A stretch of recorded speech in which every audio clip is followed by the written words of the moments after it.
presidente Lula vetou o PL da dosimetria, medida que reduziria as penas do ex-presidente Jair Bolsonaro e de outros condenados. Quem chega com mais informações a respeito dessa conduta do presidente, que já era cogitada por alguns nos últimos dias, quem tem detalhes a respeito disso é o Igor Damasceno, chegando ao vivo e diretamente de Brasília. Boa tarde.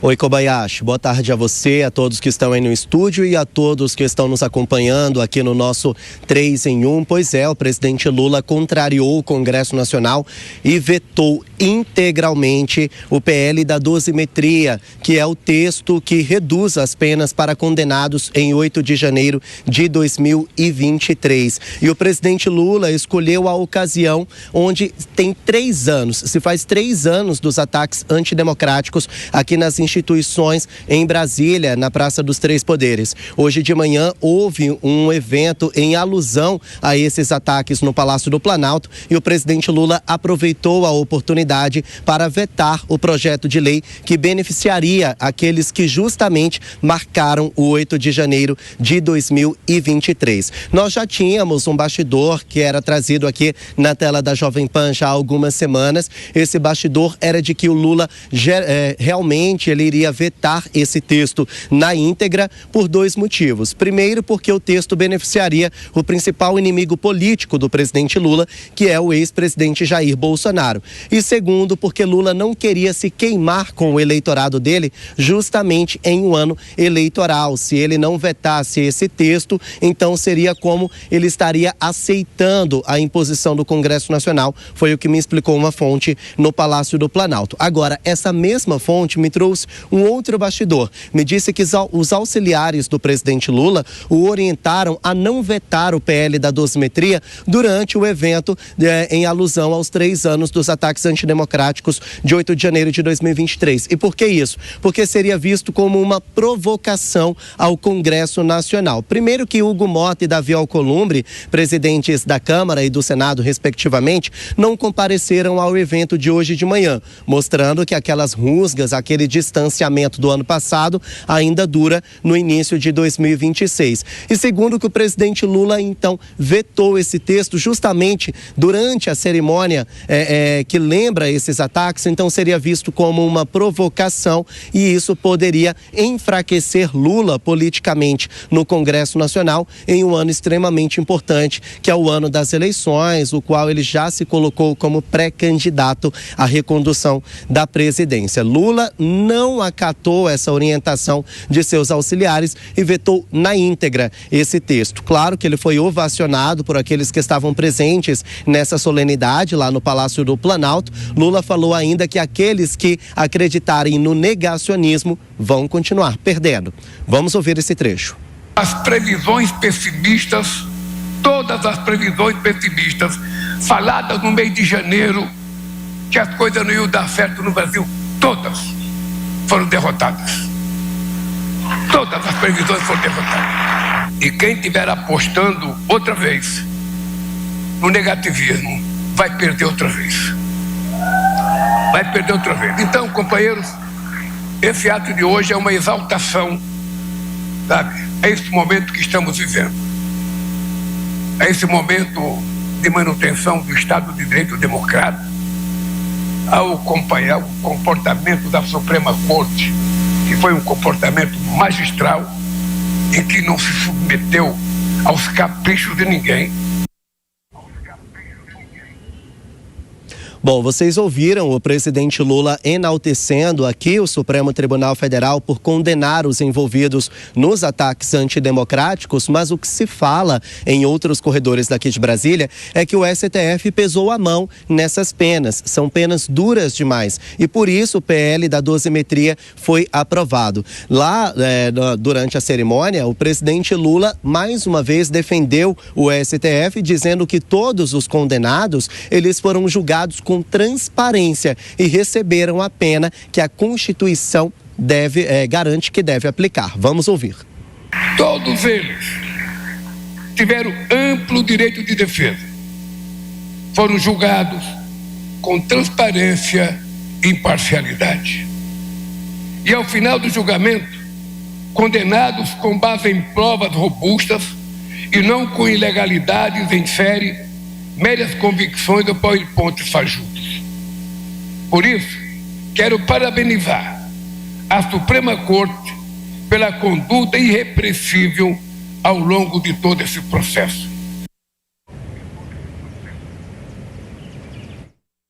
O presidente Lula ainda defendeu a unidade dos três poderes e a pacificação entre as instituições democráticas. Vamos ouvir. A democracia exige que a gente fale pouco e ouça muito. É muito melhor a gente ouvir do que a gente ficar pensando sozinho em fazer as coisas. Muitas vezes a imprensa já cunha que há uma guerra entre o Senado, entre a Câmara e o Poder Executivo. O que nós provamos nesses 3 anos de mandato é que a democracia, ela é a arte do impossível e ela é a arte da competência, da convivência democrática na adversidade. Acho que não tem um cientista político que imaginou que depois do resultado eleitoral de 2022, que a gente pudesse tomar posse e governar esse país e conseguir aprovar a quantidade de coisas que nós conseguimos aprovar num parlamento teoricamente totalmente adverso ao governo. Bom, o que acontece a partir de agora? Agora que os vetos do presidente se tornaram oficiais, já vão ser publicados no Diário Oficial da União, os vetos podem ser analisados no Congresso Nacional e, se conseguir votos favoráveis, podem até ser derrubados. A oposição já começou a se agir, já começou a se mover. Disse que vai sim analisar esses vetos do presidente e reunir votos suficientes para derrubar esses vetos. Na Câmara são necessários pelo menos 257 votos e no Senado 41. O deputado Sóstenes Cavalcante disse que esses vetos vão sim ser derrubados pelo Congresso Nacional por causa de uma questão de justiça àqueles que foram condenados, segundo Sóstenes Cavalcante, com uma pena muito alta, com uma pena a qual o STF teria pesado a mão. Esses vetos devem ser analisados na volta do recesso parlamentar, marcado para fevereiro. Sóstenes Cavalcante disse que assim que o Congresso voltar, a primeira ação é derrubar os vetos presidenciais. E se de fato os vetos forem derrubados, aí a lei, o PL da dosimetria, passará a valer, passará a vigorar. O outro bastidor que eu trago é que se os vetos forem derrubados, então o tema vai ser judicializado, vai ser discutido aqui no Supremo Tribunal Federal. A gente vai seguir acompanhando todos os desdobramentos. Kobayashi. Muito obrigado, viu? Igor Damasceno falando ao vivo lá de Brasília. Por aqui já vamos começar a nossa rodada de comentários. O senhor Alan Gani, havia expectativa se o presidente iria ou não utilizar o evento do 8 de janeiro, que acontece anualmente desde do primeiro ano, né, que foi em 2024, um ano do 8 de janeiro de 23, para vetar ou não o PL da dosimetria. Vetou. E aí? Pois é, né? O veto já era esperado, o presidente cantou esta bola. Agora resta saber se o Congresso vai derrubar o veto. Provavelmente sim, até porque o Congresso fez uma grande articulação ali, as lideranças do PL, juntamente com o Centrão, para avançar o PL da dosimetria e passou rapidamente. Então, se fez esta aliança, inclusive fazendo uma consulta informal a ministros do STF, é provável agora que o Congresso derrube o veto. E dado que já ocorreu essa consulta informal juntamente com o STF, uma espécie de uma negociação política, Koba, também é provável que, se essa questão for judicializada, existe a probabilidade do STF manter a decisão do Congresso Nacional. Agora, senhor Fábio Piperno, eu quero também a sua análise, porque o veto presidencial é uma prerrogativa constitucional, está previsto na Constituição. O presidente pode fazer isso, seja por motivos políticos, por motivos jurídicos, enfim, ele pode e fez.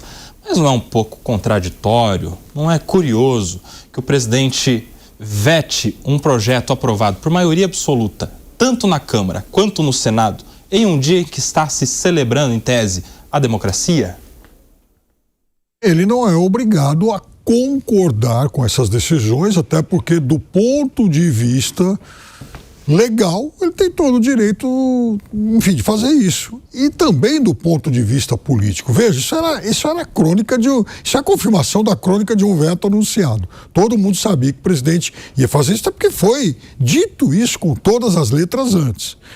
O que o presidente mostra é que, bom, então, meu veto está aí, vocês também têm todo o direito, vocês, Congresso, têm todo o direito de derrubar o meu veto, mas confirmem isso para a sociedade. Então é óbvio que o presidente também, ao fazer esse gesto, ele também expõe uma parte do Congresso ao escrutínio da sociedade, porque, inclusive, todos os levantamentos apontam que as pessoas, não é por uma larga maioria, mas é por uma maioria bem sólida, o eleitor brasileiro tem se mostrado a favor das decisões que foram tomadas. Todos os institutos de pesquisa, eles apontam nessa direção. Ou seja, então é importante que cada um agora mostre o seu lado. E é também um recado para a própria base dele, para trabalhar melhor, porque a base do governo realmente ela tem se mostrado bastante frágil, eu diria, bastante instável, e até mesmo no Senado, que era tido aí como, como a casa onde o governo consegue resultados melhores, até lá tem havido problemas recentes. Agora, só me chama a atenção esse conselho que parte da assessoria do governo deu ao presidente Lula para não assinar o veto durante o evento. Como é ruim de trabalho essa assessoria do presidente da República. Pelo amor de Deus, hein? Mas por quê? Você acha que ele não deveria fazer no evento? Mas você discorda da orientação? Se é um evento político e se o veto, Koba, é uma ação política, como é que a base do presidente chega a essa conclusão brilhante de que o presidente não deve usar o evento político para isso? O evento é político, né? Goste ou não, o evento está convocado para isso. Mas o fato é que, se há essa oportunidade, por que o presidente tem que ir lá num quarto escuro, numa sala? Olha, gente, eu vou assinar o veto aqui, tá? Como é? Enfim, entendi. Convenhamos, né? Gente ruim de trabalho, viu? Quero a sua opinião também sobre isso, Kriegner, porque havia grande expectativa, o Gani já falou que o presidente vetaria. Você acha que ele fez certo ou errado em vetar no evento do 8 de janeiro? Acho que a questão que tem uma dificuldade muito grande, Koba, é de separar aquilo que é o dever do presidente enquanto o chefe, né, e das instituições e do Estado, daquilo que é a figura política. E o presidente Lula tem essa dificuldade de uma forma histórica. É o que alguns dentro da ciência política vão até chamar de populismo, né? Que é a questão de confundir a sua personalidade pessoal com o seu papel público e também com a sua responsabilidade institucional. Essas três categorias, elas se tornam uma só, que é o que eu falo, é o que deve, a postura do Estado, e aí você entra nessa briga. Então a gente vê, por exemplo, um presidente da República elogiando o STF, dizendo que o processo foi irrepreensível, quando existem inúmeros, e aqui eu estou falando inúmeros, estudiosos do direito, pessoas que não são de cargos políticos, não têm aspirações políticas, apontando erros no processo que levou à condenação não só do presidente Bolsonaro, mas tantos os outros aí no contexto do 8 de janeiro. Como é que ele vem dizer de um processo irrepreensível, sendo que os especialistas em direito estão dizendo que é repreensível e que, inclusive, um dos ministros da Suprema Corte se posicionou frontalmente contrário às decisões, apontando com argumentos jurídicos os erros que estavam acontecendo. Então, essa é a grande dificuldade. Eu me pergunto assim, Koba, será que ninguém mais se importa com a saúde e a imagem da instituição? Será que esse papel institucional, ele se reduziu a zero, a pó? Assim, ninguém quer ver um STF funcionando de uma maneira eficaz, todo mundo só quer ver ele funcionando de uma maneira efetiva, politicamente falando. Ninguém quer ver um Congresso que de fato legisla, que de fato fiscaliza, um Senado que consegue fazer a fiscalização, inclusive do STF, esses pesos, parece que não, parece que ficou uma coisa só da narrativa, é tudo a narrativa. Então o presidente da República República, que é um poder, vai dizer para o outro poder que ele é irrepreensível, quando as pessoas que entendem desse poder estão dizendo, pelo amor de Deus, não é, tem erros, tem falhas e precisam ser corrigidas. Essa é a bagunça que a gente O Perno está discordando de você, Kriegner. Naturalmente. Claro, porque primeiro, a gente não pode ser arrogante ao ponto de achar que o presidente não tem o direito de dizer isso. É claro que ele tem, é a avaliação dele. E não é uma avaliação consensual de que o processo foi, ele reuniu erros e tal. Não, a gente, é fato, há juristas, eu conheço muita gente que discorda, e eu também conheço muita gente. Vamos falar a verdade aqui, para a gente começar falando a verdade. Sim. Você acha que o presidente Lula acompanhou os pormenores dos trâmites jurídicos desse processo, ou ele diz que é irrepreensível porque o seu maior inimigo político foi penalizado? Escuta... Essa é a verdade que aconteceu aqui. O processo era tema de discussões diárias pelo país todo. Não, mas o Lula não está olhando o pormenor. Ele não está ouvindo, ele não está Ele está ali se posicionando como o chefe do Poder Executivo. É muita presunção nossa achar que um líder político não tem o direito de ter esse tipo de avaliação. Não, ele tem total direito. Eu vou defender a liberdade de expressão. O que eu vou dizer aqui é que ele se usar do papel de presidente da República para fazer um elogio numa confusão completa que é esse processo de 8 de janeiro, dentro de um evento que ele criou para poder fortalecer a narrativa eleitoral dele, é aí que está o problema. Eu não acho que há confusão, acho que o processo sim foi lícito, foi justo, foi irrepreensível, como muita gente acha. Como, aliás, a maior parte da população está aprovando o resultado. Mas, Piper, foi irrepreensível? Esse é o ponto? Olha, irrepreensível a gente pode ser um conceito muito amplo, mas não pode concordar. É claro que irrepreensível, Piper, desculpa, irrepreensível é aquele que não tem repreensão. Veja, Se tem argumentação contrária... técnica, não estou dizendo de questão política, hein? Por favor, não me entenda mal. Estou dizendo, tecnicamente tem buracos. Eu posso... Ou não tem? O Kobe é jurista, vai saber. Eu posso, inclusive, contestar esse juízo de valor do presidente quando ele diz que é irrepreensível, até pela figura do ministro Fux, que condenou centenas, não foram 1, 2, 3, ele condenou centenas de envolvidos até dar uma pirueta, um cavalo de pau e mudar de ideia. Não, o posicionamento dele não muda de ideia. Mas é claro que mudou. O posicionamento dele coloca uma série de inconsistências. Vamos falar a verdade. Ele mudou de ideia. O Perno está falando daqueles que foram condenados pelo 8 de janeiro, foram condenados e depois o Fux mudou de entendimento na hora que foi julgar o Bolsonaro. É isso que você está falando? Claro que ele mudou de entendimento e ele admite isso. Então, talvez por isso não tenha sido totalmente irrepreensível. Então, isso que eu posso. Agora, o presidente tem o direito de achar. Eu posso. É que a minha frustração, se eu puder só falar isso, é que a minha frustração é justamente nessa questão, sabe, destruição que a gente vê das instituições. Então, tá tudo bem indicar advogado para o STF, tá tudo bem fazer indicação política, e não foi o Lula que inaugurou isso.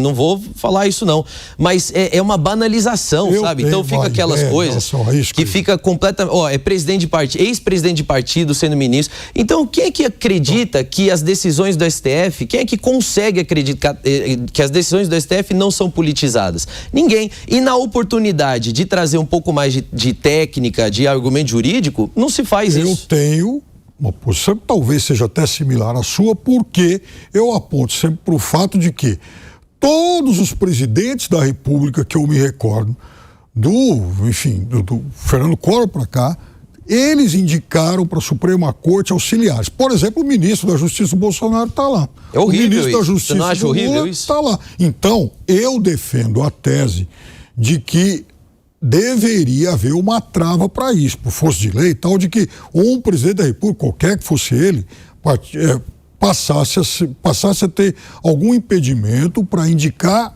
ex-auxiliares diretos. Porque todos fizeram isso. Aliás, quero só fazer justiça a única que não fez, a Dilma. Inclusive o Fux, a indicação dela. Todos os outros, Lula, Fernando Henrique, Temer, todo mundo indicou auxiliares. Eu acho, aí eu concordo contigo. O presidente Bolsonaro, em relação a isso, eu tenho uma crítica, como, por exemplo, a gente falava fora do ar aqui ontem, a questão do TCU. Dos 9 ministros do TCU, 6 foram deputados, senadores ou então governador. Quer dizer, isso aí, Piperno, se repete nos estados também. Se a gente pega o Tribunal de Contas dos estados, inclusive aqui em São Paulo a gente tem vários ex-deputados, pessoas que são do mundo da política e não propriamente do direito, né?